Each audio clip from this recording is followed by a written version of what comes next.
여러분, 건강의 3대 요소가 무엇이라고 생각하십니까? 건강의 3대 요소. 여러 가지 생각이 드시겠죠. 영양, 잘 먹는 거죠. 첫 번째로. 두 번째는 뭘까요? 운동이죠. 그리고 마지막으로는 이게 굉장히 중요하다고 합니다. 마음의 평화. 옛날에 사극을 보면 대부분 막 어디가 아프다 그러면요, 대부분 보니까 다 스트레스더라고요, 보니까는. 그리고 대부분 이제 병원에 가면은 얘기하는 게, 의사 선생님들이 얘기하시는 게 똑같아요. 뭐뭐 하지 말고 마음에 안 좋아요. 스트레스 받지 마십시오. 그래서 제일 중요한 게 영양, 운동, 그리고 마음의 평화라고 합니다. 영양을 위해서는 우리가 음식을 골고루 먹어야 되고요. 또 건강을 위해서는 적당한 운동도 필요합니다. 그러나 마음의 평안이 없으면 건강을 유지할 수 없다는 것입니다. 운동을 해도 즐거움으로 해야 되고, 악을 쓰며 하거나 경쟁심으로 하면 오히려 스트레스만 쌓인다는 거죠. 음식을 먹어도 기쁜 마음으로 먹어야 되고, 어떤 일은 기쁘게 즐겁게 하는 것이 건강 문제의 기본이라는 것입니다. 자, 이를 위해서 바울은 오늘 본문을 보면 이 글을 위해서 오늘 본문을 쓸 때 어떤 상황에서 썼다고 생각하시나요? 바울이 편안하게 소파에 앉아가지고 침대에 비스무리 누운 채로 맛있게 음료수를 마시면서 이 본문을 썼을까요? 기뻐하십시오. 저 이렇게 편안하니까 여러분 또한 기뻐하시길 바랍니다. 이러진 않았을 것입니다. 그는 어느 상태였습니까? 로마 감옥에 체포되어 있는 상황이었습니다. 그는 억울한 누명을 쓰고 죄수의 신분으로 옥살이를 하고 있는 상황이었습니다. 그럼에도 불구하고 끊임없는 힘과 열정을 가진 젊은이였던 사도 바울, 어느새 그는 이제 나이가 들었습니다. 그리고 인생의 마지막을 향하여 다가가고 있었습니다. 그의 몸은 병들어 있었고 몹시 늙어 있는 상황이었습니다. 심지어는 스스로 생활하기가 힘드니까 어려서 교회 성도들이 이따금씩 보내주는 위문품을 받으면서 지냈습니다. 오늘 그가 자기에게 그런 위문품을 보내준 빌립보 교회 성도들에게 편지를 쓰며 다음과 같이 얘기합니다. 정말로 1절을 우리 함께 다시 한번 읽어볼까요? 1절 말씀 같이 한번 읽어보겠습니다. 1절 말씀입니다. 시작. 끝으로 나의 형제들아, 주 안에서 기뻐하라. 너에게 같은 말을 쓰는 것이 내게는 수고로움이 없고 너에게는 안전하니라. 정말로 나의 형제들아, 주 안에서 기뻐하라. 여기서 정말로는 여러분들이 다 아시다시피 끝으로 너희 이제 기뻐하라는 것입니다. 빌립보서의 결말, 빌립보서를 통해 사도 바울이 정말로 빌립보 성도들에게 전해주고 싶었던 가장 중요한 메시지는 바로 이 단어였습니다. 기뻐하라. 자, 그럼 도대체 사도 바울이 어떻게 그 엄청난 외로움, 그 엄청난 고통과 환경 속에서도 기뻐할 수 있었을까요? 자, 이를 알기 위해서 우리는 먼저 기쁨에는 세 가지 차원의 기쁨이 있다는 것을 우리는 알아야 됩니다. 자, 첫 번째는 육체적인 기쁨입니다. 자, 우리가 배가 굉장히 고픕니다. 우리가 굉장히 고플 때 한국 사람이 굉장히 좋아하는 어떤 음식들이 있죠? 특히 젊은 사람들, 삼겹살을 먹습니다. 삼겹살에 상추에다가 삼겹살을 넣고 거기다 된장을 바르고 마늘을 넣고, 오늘 저녁은 삼겹살로 해야 되겠네요. 먹으면 맛있죠. 거기다 김치찌개나 된장찌개 딱 한 숟가락 먹으면은 더할 나위 없습니다. 이게 뭡니까? 육체적인 기쁨입니다. 또 어떻습니까? 좀 무릎이 너무 아파요. 허리가 너무 아파요. 정말 우리가 잘 걸을 수 있는데 운동을 하고 그리고 산보를 하고 싶은데 그러지 못할 상황이 되면 어떻게 되죠? 그냥 짜증이 나고 병이 나다 보니까는 여러 가지로 할 수 없는 그 상황에서 우리는 굉장히 낙심을 합니다. 하지만 이와 같이 병이 다 나아서 이제는 정말로 산보도 하고 운동도 하고 마음껏 우리가 나다닐 수 있다면 이보다 더한 기쁨이 없습니다. 근데 이것이 어떠한 기쁨이라고요? 바로 육체적인 기쁨이라는 것입니다. 그런데 이것은 어떻게 보면 인간의 가장 기초적인 기쁨이라는 것입니다. 자, 두 번째로는 도덕적인 기쁨이 있습니다. 자, 돈. 너무 좋죠? 자, 사람이 돈을 벌 때만 근데 기쁜 것이 아닙니다. 내가 가진 것을 사용해서 어려운 처지에 있는 사람, 삶이 어려운 사람들을 도와주면 그때는 정말 우리의 마음 가운데 기쁨이 솟아납니다. 자, 유학생활 할 때 정말 열악할 때가 있었어요. 상황이 너무 열악하다 보니까 사람들 만나기를 피하게 돼요. 이유는 어쩔 때는 제가 얻어먹지만은 또 어쩔 때는 제가 써야 할 때가 있잖아요. 그 당시 기도 제목이 딱 하나였어요. 정말 이런 기도 제목을 이렇게 하나님께 기도했습니다. 하나님, 정말 제가 만나는 사람에게 밥을 사줄 정도로만 돈이 있었으면 좋겠습니다. 비록 지금 부유하진 않지만 밥은 사실 수는 있습니다. 근데 그만큼 어려운 시절도 있었고, 근데 왜 이런 얘기를 할까요? 사람들이 돈을 버는 것도 좋고 받는 것도 좋지만 더한 기쁨은 베풀 때 더한 기쁨이 우리의 마음 가운데 솟아난다는 것입니다. 다른 사람을 위해 살 때 우리의 삶이 보람차고 그리고 뭔가가 느껴지고 뭔가 뿌듯한 행복이 있다는 것입니다. 예를 들어서 우리 교회에서 몇 번씩 교회 봉사를 하게 되죠. 다 아침 일찍 일어나서 나가게 되면 솔직히 피곤합니다. 힘듭니다. 하지만 우리가 그 봉사를 마치고 나서의 느낌은 어떻습니까? 뭔가 뿌듯하고 감사하고 행복하고, 그것이 바로 우리의 도덕적 기쁨이라는 것입니다. 어찌 보면 도덕적 기쁨, 육체적 기쁨, 이것이 다 우리 인간들에게 꼭 필요한 요소라는 것이죠. 그런데 앞서 말한 이 두 가지 기쁨, 육체적과 도덕적 기쁨은 한 가지 공통점이 있다는 것입니다. 무엇일까요? 바로 상황이 좋아야 한다는 것입니다. 예를 들어 지금 당장 배가 엄청나게 고프고 피곤한데 먹을 것이 없어요. 그럼 육체적 기쁨이 순식간에 사라진다는 것입니다. 아무리 저녁을 배부르게 먹어도, 맛있게 먹어도 그 다음날 결국 배가 고프게 되면 우리의 육체적인 기쁨은 사라지게 된다는 것이죠. 도덕적 기쁨도 마찬가지입니다. 내가 누군가를 도와줄 수 있는 상황은커녕 지금 당장 내가 먹고 살기도 힘든데 이런 생각이 되면은 사실 한숨밖에 안 나오게 된다는 것입니다. 이는 곧 기쁨이 아니라 한 인간의 좌절감으로 찾아온다는 것이죠. 육체적 기쁨과 도덕적 기쁨은 상황에 따라 크게 달라진다는 것입니다. 그러나 육체적, 이 도덕적 기쁨도 기쁨이 없어도 사도 바울은 여전히 기뻐하고 있습니다. 그렇다면 그가 말한 이 기쁨은 도대체 어떠한 기쁨일까요? 그것이 바로 세 번째 기쁨인 바로 영적인 차원의 기쁨입니다. 세상은 많이 가진 자, 강한 자가 기뻐할 수밖에 없다고 이야기를 하고 있습니다. 그러나 사도 바울은 아무것도 없을 뿐만 아니라 모든 것을 다 잃어버린 상황 같은 속에서도 기뻐할 수 있는 비결을 발견했던 것입니다. 만일 사도 바울이 솔로몬 왕처럼 모든 것을 다 누리면서 정말 기뻐해 라고 말했다면 사람들이 그에게 아마 이렇게 얘기할 것입니다. 너나 기뻐하세요. 그리고 욕했을지도 모릅니다. 그러나 누가 봐도 사도 바울은 굉장히 열악한 상황이었습니다.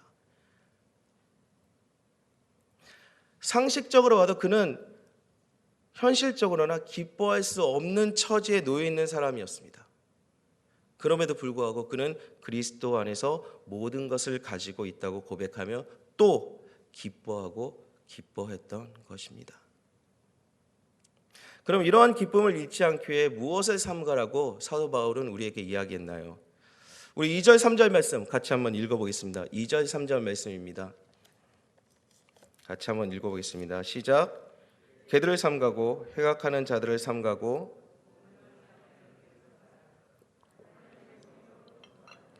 그리스도 예수로 자랑하고 육체를 신뢰하지 아니하는 우리가 곧 할례파라. 2절에서 뭐라고 얘기하죠? 개들을 삼가고 행악하는 자들을 삼가고 손 할례당을 삼가라. 3절에서는 하나님의 성령으로 봉사하며 그리스도 예수로 자랑하고 육체를 신뢰하지 아니하는 우리가 곧 할례파라고 했습니다. 즉 삼가라는 대상은 종교적 의식이나 행위를 강조하는 율법주의자들이었습니다. 이들이 그 교회에 침투해가지고 교인들을 미혹하고 있었던 것입니다. 사도 바울이 소아시아와 마게도니아 지역에서 고린도 지역 가서 선교할 당시에 그 지역에는 예루살렘을 떠나 흩어진 유대인들이 살고 있었습니다. 그들은 율법에 따라 전통에 따라 할례를 받고 안식일을 지켜야지 너희들은 구원을 받아, 이렇게 이방인들에게 가르치고 있었던 것입니다. 그래서 교회를 다니게 된 유대인들 중에서 이방인 교인들에게 계속해서 너네는 할례를 받아야만 돼, 안식일을 지켜야만 돼, 그래야지 너희들은 하나님의 백성이 될 수 있어 라고 계속해서 가르쳤을 때 이 말을 듣고 이방인 그리스도인 중에 할례를 받는 사람이 생겨났던 것입니다. 2절에 몸을 상해하는 일은 할례를 두고 이야기했던 것입니다. 사실 지금 우리에게는 할례 같은 의식이 문제가 되지는 않습니다. 그러나 우리가 여기서 경계해야 되는 것은 믿음보다 어떤 종교 의식이나 행위를 강조하는 것에 대해서는 경계할 필요가 있다는 것입니다. 자, 2절에 나오는 사람을 우리가 종교인이라고 한다면은 3절에 나오는 사람은 신앙인인 것입니다. 종교인은 겉모습은 어떻게 보면은 할례를 받고 안식일을 지키며 어떻게 보면 신앙인처럼 보일 수는 있으나 여전히 오늘 본문 말씀을 보면 개와 같은 행동을 하며 악을 행하면서 산다는 것입니다. 이들은 종교인인 것입니다. 그러나 3절에 나오는 사람은 종교인이 아니라 신앙인인 것입니다. 이들은 성령으로 봉사하고 어디를 가든지 예수를 자랑합니다. 육체를 신뢰하지 않고 하나님을 신뢰하면서 산다는 것입니다. 자, 3장을 보면 재밌는 게 뭐냐면 나라는 단어가 굉장히 많이 나옵니다. 자, 1절을 보면 나의 형제들아, 4절에는 나도 육체를 신뢰할 만하니, 4절에서 또 나는 더욱 그러하니, 5절엔 내가 8일 만에 할례를 받고, 7절에는 내게 유익하던 것을, 8절에는 내가 그를 위하여, 9절에 또 내가 가진 의는. 자, 여기서 나라는 단어가 굉장히 많이 나오는데 누구를 지칭합니까? 바로 사도 바울을 지칭하고 있습니다. 바울은 즉 나도 종교인이었다는 것입니다. 5, 6절 말씀 보면 우리 5, 6절 말씀 같이 한번 읽어볼까요? 5, 6절 말씀 같이 한번 읽어보겠습니다. 시작. 나는 8일 만에 할례를 받고 이스라엘 족속이요 베냐민 지파요 히브리인 중에 히브리인이요 율법으로는 바리새인이요 열심으로는 교회를 박해하고 율법의 의로는 흠이 없는 자라고 했습니다. 굉장히 많은 자랑이 있죠. 근데 문제는 내적 변화가 없었다는 것입니다. 여기서 한 가지 결론을 내린다면 신앙은 변화와 성숙이라는 것입니다. 신앙생활을 오래 했다면 그만큼 우리의 삶은 변해야 한다는 것입니다. 삶이 변하지 않는다면 잘못된 신앙이라는 것이죠. 또 변화되었다면 이제는 우리가 성숙해져야 한다는 것입니다. 우리가 상황과 환경을 뛰어넘어 기뻐할 수 있는 것 중 가장 첫 번째 조건이 무엇입니까? 정말 어려운 상황과 어려운 환경을 위해 정말 기뻐할 수 있는 가장 첫 번째 조건은 오늘 1절 말씀에서 주 안에서라는 뜻입니다. 여러분, 우리가 살면서 주님 없이 기뻐하는 것은 그건 진정한 기쁨이 아니라는 것입니다. 그런 기쁨은 오래가지 않는다는 것입니다. 세상 것들을 즐기며 얻는 기쁨은 어떻게 보면 다 모조품일 뿐입니다. 자, 진정한 기쁨은 어디에서 오는 것일까요? 주 안에서 오는 기쁨이 진정한 기쁨이라는 것입니다. 우리가 주 안에 있으면 서나 어디에 있든지 우리는 기뻐할 수 있습니다. 다 무너져가는 집에서도 정말로 힘들어하는 상황에서 열악한 상황에서 우리가 정말 하나님의 사역을 진짜 열심으로 한다면 우리의 마음엔 기쁨이 넘쳐날 수 있을 줄 믿습니다. 환경과 상황을 뛰어넘는 기쁨, 이것이 바로 진정한 기쁨이라는 것입니다. 엔 크리스토의 기쁨, Joy in Christ, 진정한 주 안에서의 기쁨입니다. 우리 안에 이 기쁨이, 여러분들 안에 이 기쁨이 있기를 주님으로 축복합니다. 물론 우리의 자녀가 잘 되고 돈을 잘 벌고 몸이 건강하고 꼭 이런 조건들이 충족될 때만 기뻐하게 되죠. 물론 그렇지만 이런 것이 다 없어도 하박국 3장 17절 말씀 우리가 너무나도 잘 알죠. 비록 무화과 나무가 무성하지 못하며 포도나무에 열매가 없으며 감람나무에 소출이 없으며 밭에 먹을 것이 없으며 우리의 양에 없으며 외양간에 소가 없을지라도 우리는 주 안에서 어떻게 한다고요? 기뻐한다는 것입니다. 난 여호와로 인하여 즐거워하리. 난 구원의 하나님을 인해 기뻐하리라. 이런 고백이 우리의 삶 가운데 있을 줄 믿습니다. 세상 사람들이 다 울고 짜증내고 화를 내는 상황 가운데서도 우리는 주님 안에 있으면 우리는 여전히 기뻐할 수 있다는 것입니다. 하지만 가끔 우리 주변을 보면은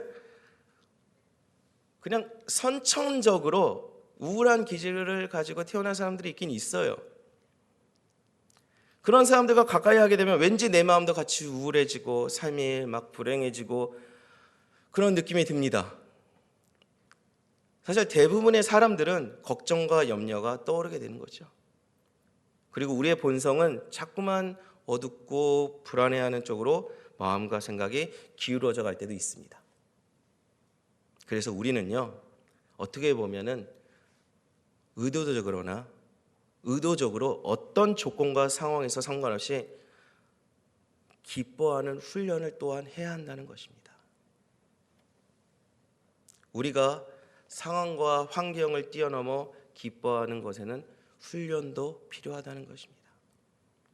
여태까지 힘들고 어려우면 무의식적으로 불평하고 화내고 짜증내신 분들 많을 것입니다. 저 역시 마찬가지입니다.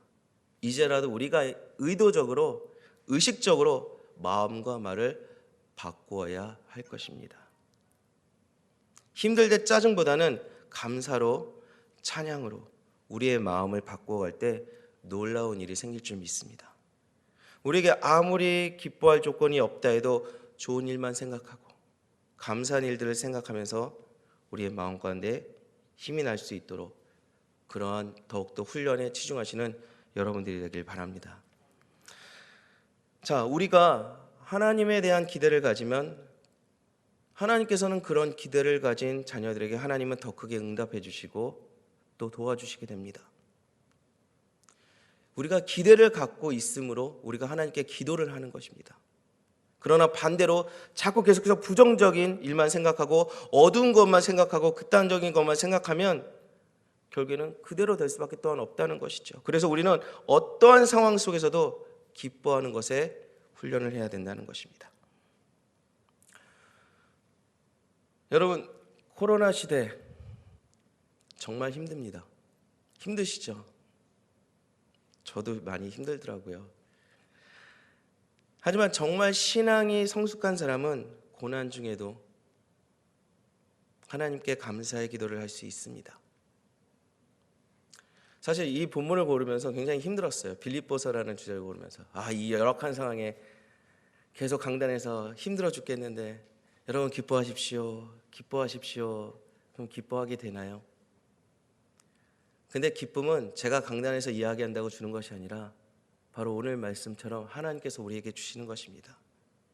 신앙이 성숙한 사람은 고난 중에도 하나님께 감사의 기도를 할 수 있고, 그러면 역사를 주관하시는 하나님이심을 우리가 다시 한번 확신하게 우리의 생명이 정말 힘든 상황에서도, 위기의 상황 속에서도 우리가 기쁨과 감사로 기도할 수밖에 없다는 것입니다.